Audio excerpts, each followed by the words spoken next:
Great. So you were working a little bit on the a little bit, probably a lot of it, on the joint venture for the Brussels guys over in Chicago. Tell us a little bit about that then. Well, it was the first time in my career that I was so how you say introduced to these group airlines, like Air Canada and United on the one hand side, United being huge, and then Lufthansa Group, where tiny Brussels Airlines just became part of Lufthansa Group, and we were by far the smallest. We had one flight to the United States, whereas the others, even the smaller carriers within Lufthansa Group, had multiple flights. But it was really nice to maneuver and to still represent Brussels Airlines to make our our strategies to be heard, and I loved that specifically on the revenue management strategy to Africa and how important it is for us. Absolutely. Be the voice for the small guys in the big room. Exactly. That's really good. That's really good. So you were there for a few years and then Etihad, Yeah, the big jump. they called and they said, "Well, we'll fly you over to Abu Dhabi and we'll do a little interview." And I thought, never in my life I will do this. But yeah, we got the whole whistles and bells to fly to Abu Dhabi, pick away Nice. limousine, doing the interview. Um, and also there, the interview process went well. And by the time I landed back in Brussels, I had a job offer, and then decided to take the jump to go to Abu Dhabi. Um, and it's there where I really learned to work with work, like what is workload, enormous workload and stress. I think at that time, I think now it might be less with the likes of Teams and Slack, but at the time it was email, and we got Mm, hundreds of emails a day. I remember my first week, like, Jesus, how on earth am I coping with this? But you learn to cope or you drown, and I learned. mm. Uh, so it was a really wonderful experience. And what was really nice is a lot of like-minded people, young people who go there, who are looking to make friends, but who are also really strong professionally, like That's great. the best of the best, I would say. So I've I have a really good how you say it was a really positive experience. And only after 10 months they said, "Do you want to do the same in Berlin?" Because we had or Etihad had the infamous Air Berlin in portfolio. Yeah. Um, I moved fairly quickly to Berlin, which was a dream come true. Amazing. Amazing. So moving back from the Middle East back into Europe, that's stunning. Berlin's meant to be incredible as well. That's great. Incredible. Yes. That's good. It's interesting how the candidate experience of the interview for Etihad was a real swayer, and that is really important. And I keep speaking to clients about that because to get good talent, you need a good candidate experience. So, Exactly, and they were very quick. Well, and of course, the I was not used to flying business class, still not. But well, I know it's such an wow, experience. this is next level. Yeah, Yeah, yeah, yeah. And to be working with a company that works like that is pretty cool. Pretty cool. So, few years in Berlin, so back in Europe, and then on to vendor side, Sabre. um, yes, but at the time, Sabre had a little consulting group which would do business consulting, a bit of Okay. implementation consulting, but solving problems for airlines which have in portfolio. And this could be that you have to work on a system which is not even a Sabre system. Oh, For cool. Oh, okay. example, So like a business consulting, like an IBM or a blah, blah, blah, blah. Yeah. exactly. So I did this for 3 years and really traveled the world, really learned how to work with a lot of culture, specifically in the airline industry. Mm. Um, yeah, and the coolest, or the two highlights of that role, I went for several months back and forth to Papua New Guinea, which is a part of the world I would never think of going there, working with the people of Air New So Guinea, which cool. was lovely. Yeah. Both in terms of working for the airline, but also the location itself, And absolutely extraordinary, stunning. Yeah. um, stunning. Yeah, and then what I also really liked is they sent me to Buenos Aires for Aerolíneas Argentinas, which was also a dream. So yeah, So really cool much job. fun. I was still in my late 20s, early 30s, so traveling like crazy. I loved it absolutely.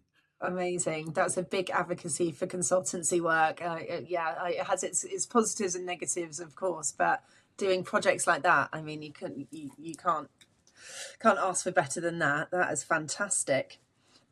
So then we are in Reykjavik.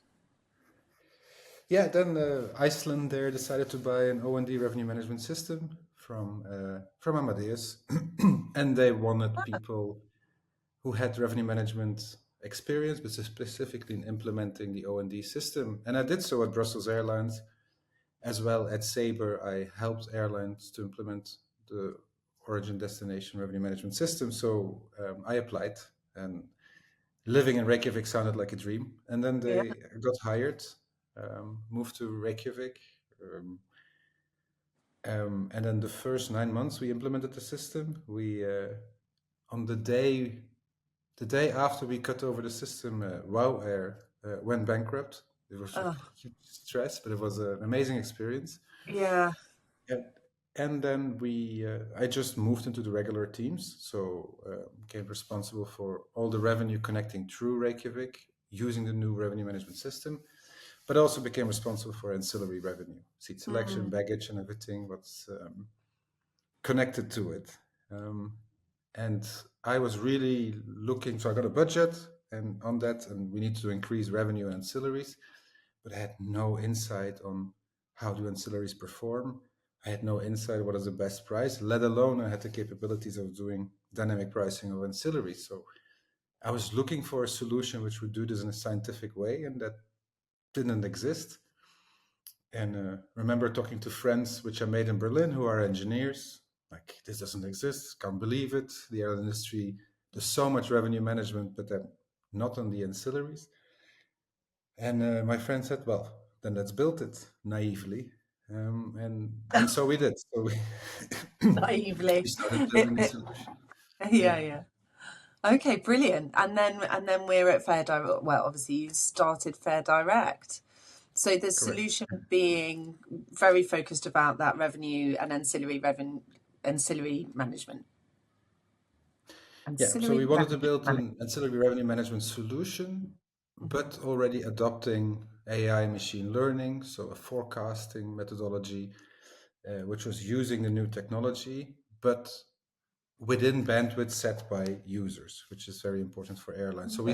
we first did a little bit of a market investigation with people we knew in the market, old friends in revenue management, etc., on if they would be interested in the solution, how this should be looking, and then we started designing the product and developing the MVP. And in the meanwhile, we actually had an agreement to do two POCs with two airlines. But then, yeah, COVID happened, so the Mm, whole industry at a standstill. yeah. Um, but by the summer of 2020, one of the two airlines said, "We continue the project."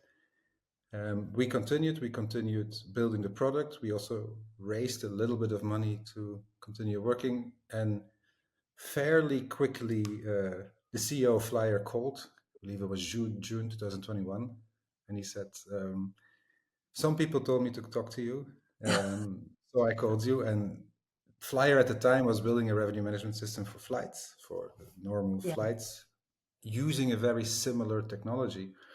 And they said, well, we're looking to acquire a company which would complement that product suite. And fairly quick, the words acquisition um, were set. Yeah. Brilliant, brilliant. So, just talking about AI or parts of the business within AI. I mean, that's 2019, although not right at the beginning. That's pretty start up. The start of that whole revolutionary point of that, isn't it? That was pretty Yeah, early. yeah. That was pretty early, indeed. Mm. But at Iceland, there we started already experimenting with AI and machine learning. Oh, And one cool. of my friends in Berlin, who also later joined the company, he is a specialist in AI and machine learning. And what Great. we absolutely didn't want to build is a solution where the end user would spend hours and hours and hours on making the output or the forecast correct. Mm. We wanted a solution where a user would set its bandwidth, its limitations, choose the data, but then the output would run fairly automatic and would learn by itself. So we were very clear in developing something like this. Brilliant, brilliant. With the safe parameters as well, which is always good, Exactly.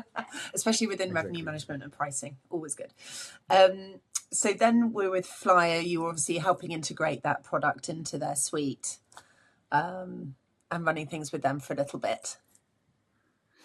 Yeah, in the beginning was still, well, I must say the acquisition of Flyer really propelled for example, the that we could reach out to bigger airlines. They had Yeah. the network, the connections. They grew the team. They really invested in the product. Um, so in the beginning, was very much into selling the ancillary revenue management solution, but also at the same time still supporting product, supporting after a contract was signed, the implementation, delivery, and also discussing on how would the forecast methodology be more optimal. So that was really the first 1 year and a half, 2 years of Flyer, and then I mean, I've always had the drive to innovate and also to learn new things. So then very quickly moved to offer and order management, Mm, specifically because I was paired with a colleague who had a lot of experience in it, and Flyer started slowly transitioning to offer order management solutions. First, offer enablement, and then later real order management. And I started to specialize in offer order management in terms of how do we sell it, how do we bring it to the market, but also how do we translate input we get from airlines in when we discuss with them or of RFPs into product requirements, so to mm. say. Okay, brilliant, brilliant. And then obviously you've moved into a bit more of a consultancy space currently, I believe, as well, which is great. Correct. Yeah, Yeah, brilliant. and very much focused on it's part of it's. I help airlines implement offer order management, but very much focused on that offer management, offer optimization, which of course includes revenue management, dynamic pricing practices. Brilliant. Such an important part. Absolutely. And moving into that settle space as well. So yeah, the you obviously we have spoken a lot about this. I have myself having specialized in offer and order management over the last year or so, which it's just such an exciting space, especially within modular provision for a number of the players within the industry as well. So exciting times. Um, so I believe I might know the answer to this, but I wanted to ask you about a pivotal career moment, because obviously we're coming from a career summary point of view. Um, what would you say was a bit of a crossroads for you in your time? Um, well, it's not such an easy question to answer. I think every single change I made had some form of a pivotal moment. Like Mm, the first role was really like learning so much. Then Brussels Airlines, that international experience that put in a position in a culture we didn't know. Etihad, the workload, and also trying like managing better your day, and probably that all came together in the creation of my own company. Well, we were with three co-founders, so but setting up a company, making sure there's a product, making sure there's sales, and then in the end, being at the forefront, leading an acquisition into Flyer, and then seeing how that product you designed with the team from scratch is being implemented at an airline, is it actually generating revenue was, yeah, it was really nice to that's see the something. dreams, that. Yeah. Look at what you built. Look at what it's doing. That's amazing. Yeah, That's what yeah. every I'm developer fairly proud about architect. it. Yeah, absolutely. Well, you should, as you should be. The every developer, architect, senior tech leaders, software development manager, anything. We're looking to work from the whole life cycle of a product, and to see it be replicated across the industry must be quite a feeling. That's brilliant. So you've moved across different responsibilities within the roles, and you've touched on it there, that they're in different roles, totally different hats. And obviously, running your own business, you're wearing every hat. So, how do you think all of those different skill sets have brought you to where you are today? Do you feel like that's been, because you're a bit of a smorgasbord of skill sets, shall we say?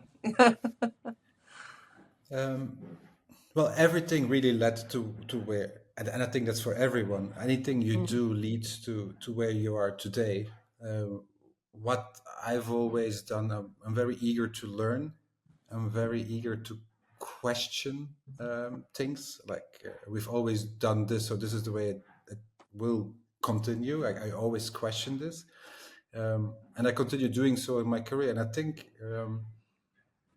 I don't think you should be afraid of change, so to say. It's okay to make a few pivotal changes in your career because, and sometimes it goes wrong, and often it goes right, and that's okay. That's how you grow. I think that's what I will still continue to do going forward. That's As long as you wonderful. learn and have a lot of fun, you also need to have fun. Yeah. Gotta laugh, absolutely, absolutely. And that is one of the major things that I find in the airline industry, as opposed to any other industry, having worked in a multitude, is that of course we are working with a serious product. Of course, safety is the bottom line of everything we do. But the people that work in this industry have real senses of humour, and you are going to go to work and have fun every day, which is so important. It's a Yeah. wonderful culture. And when I was at Flyer, I often went to conferences for Flyer, representing Flyer. And one of the nicest things I heard is, and I heard it a few times, that people said, well, you guys seem genuinely to have fun together. Like you seem to genuinely like each other, and there was a nice atmosphere. And that was absolutely true. And I loved my That's time really at nice. That Flyer. is really nice. Good. So you've worked with some lovely cultures. That's really good. Internal cultures. That's so important. Um, it might be the same thing that you've just said, but if we were talking to the younger generation that's moving into the airline industry, would there be any nuggets of wisdom we can pass to them, to this new world that is the airline industry? Um, I think maybe one of the things I I I could have learned earlier is I came in as a young guy and I'm like, why don't we change this? Why don't we do this? In an industry which is moving slowly forward, and I think that's a good attitude to have. But if I would talk to younger Niels, I would say also take some time to listen to the people already there for many years. I'm not saying that everything what is done in the airline industry is right, but there's often a reason why things are the way they are. And I think by understanding why things are done in a certain way, it's easier to challenge them than to just try to break the walls. Because this industry is complex and there's so many players and so many interdependencies. So take some time to understand those. But yeah, question the status quo and always be be interested in change and innovation. I think, for example, at least from a commercial point of view, this offer and order management, we're just at the start. Like Yeah. there's so many things coming at us, and be interested in that because it's going to be an interesting decade. I think. It really is. It really is. Which brings me perfectly. You're doing this for me, Neil's brilliant. Thank you so much. Yeah, which brings me perfectly onto my final question, which is just around what your view is around how things are progressing in this market and the OSD space and the modularity of it all. How are you perceiving things? Well, the industry. I mean, we're here for a few years already. The Mm, industry moves slowly. yeah, To make such massive decisions on changing systems which have been using for decades, that's an understatement, goes slowly. But I was happy to see that last week there was World Passenger Symposium from IATA, and I saw a slide where they presented interoperability between vendors, where vendors work together, where they start to talk to each other. And I think that is very important. I don't necessarily believe that we can be with 9, 10, 11 vendors which do everything. Maybe mm, one of them does order and the other one knows very well the offer optimization, the other one disruption management and delivery, etc. And work if those work together and show interoperability can be manageable and affordable, I think that's a very good way forward. So I'm fairly positive on this.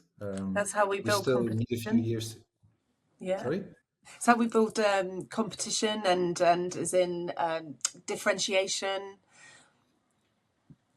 Building up an individual offering is key. Hopefully, Yeah, yeah. I think but I Mark think Lenehan shared one of the slides on the interoperability, which was so interesting, isn't it? Hopefully, it will just build from there. yeah, and what changed this year? Some airline, well, some vendors did demos together. I know Flyer and Ink did a demo together on how their systems are interoperable, and that was not last year. So there is movement every year, but it goes slow, and Yeah, it goes slow because more airlines need to sign up. The airlines who signed up for order are deep into implementing the system, and slowly we will get more use cases and more proof of concepts of interoperability. And I'm sure next year will be we advanced as compared to this year and the previous years. absolutely. Every year is progress. That is wonderful. Niels, thank you so much for giving us a little snippet into your background and what your thoughts on the market are. I so appreciate it. It's wonderful to speak to you, and wonderfully. I've recorded a few podcasts this week, and there's been a very similar theme of for the younger generation to come through of bring ideas, question why we do stuff, innovate, but also understand why it is how it is. Because coming in and trying to shake the apple cart too much won't land too well. But yeah, no, it's great to speak. Thank you ever so much, Niels. We'll speak again soon. Let's do another one soon. Thank you very much. Take care. Bye. Bye.